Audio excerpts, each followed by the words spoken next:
There are numerous examples, and no volumes can be large enough to contain them all, even if they filled the whole planet. Each atom in the universe is actually a proof on the basis of providence, whether we realize this today or will do so tomorrow. A. Insulin, the hormone that allows our bodies to use glucose, is secreted by the pancreas in the exact same amount of sugar we consume. B. The power of our hearts in pumping blood is exactly equal to the energy needed by the muscles when exerting any effort.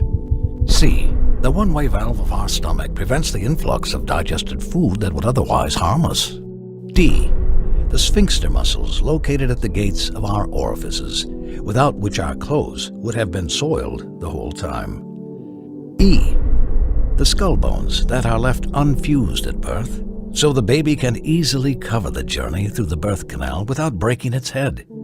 Had these bones been fused, the baby would have never been able to cover this journey except if its skull got broken. These bones stay unfused till the brain is fully developed. F. All the axes of your nerves that convey the electrical signals are covered with a dielectric layer, as we do with electrical wires, so that the electric signals do not get lost or disturb us. G. The electron revolves around the nucleus at a speed of 1,000 kilometers per second, or otherwise it would collapse inside the nucleus by the force of attraction of the positive nucleus, and the universe would have collapsed before it even began. So, this is the ideal speed for forming the atom. H. When two atoms of hydrogen combine, 0.7% of the hydrogen mass turns into energy. If this mass was 0.6% instead of 0.7%, the proton would have not combined with the neutrons, and the universe would have remained in the form of hydrogen, and none of the other elements would have been formed. If the mass converted to energy was 0.8% instead of 0.7%, the fusion would have been too fast, which would have led to the disappearance of hydrogen immediately from the universe, making life impossible. That's why this figure had to be between 0.6% and 0.8%. I. The electron mass constitutes 0.2% of the neutron mass, and this mass is ideal for forming the atom. J. After germination, the buds tend to go up directly to the light source, whereas the roots tend to go down because the buds are highly sensitive to light. All the information they need to function is encoded within the seed, and there are hormones that control the upper and lateral growth of the plant as well as the growth toward the roots, all of which is encoded within the seed. You eat the delicious fruit and throw the dry and tasteless pit away.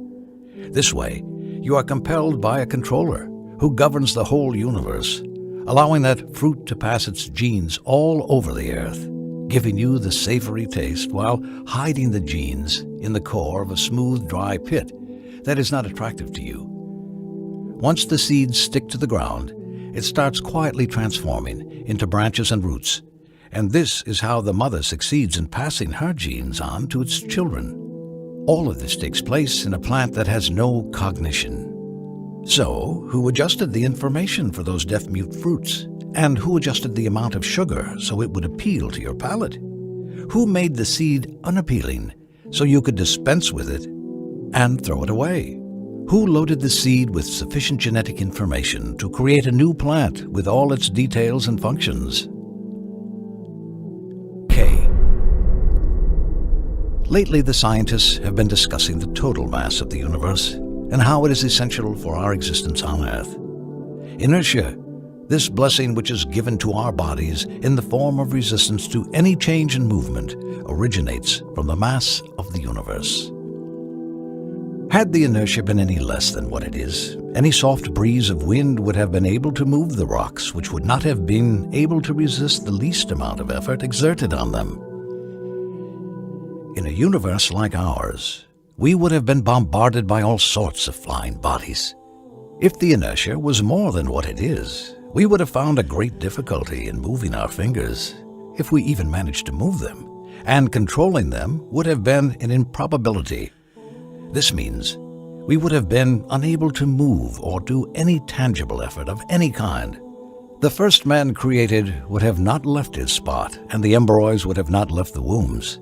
That is, if they even managed to take form in the wombs. That's why it is particularly interesting that the inertia of any matter had to be identically what it is right now. The thing that baffled the physicists here, as we see in the book, Unity of the Universe by Dennis William Sciama, is that of this inertia, the whole of the Milky Way galaxy only contributes 1/10 millionth, the Sun contributes 100 millionth, and the Earth itself contributes 1,000 millionth.